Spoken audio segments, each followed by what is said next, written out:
Welcome to the Cellix video channel. When you have your pump connected, you need to initialize the pump. First, you need to make sure there are no syringes installed in the pump, and if there are, to remove them. Then, you can navigate to Home and double-click on the plunger icon. This will ask for confirmation.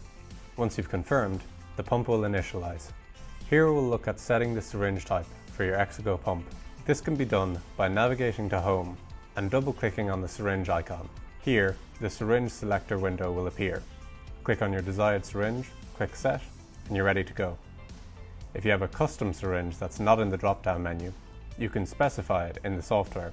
Click on the plus button that says New. Then, after setting a name, you can set the volume and the length of the syringe. Then, just click OK.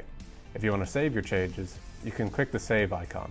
Here we'll look at moving the plunger to the initial required position. Usually, the plunger will not be in the required position. To change this, navigate to Home and then click and drag the plunger icon to the required position. An indicator of the approximate volume displaced during the movement will appear.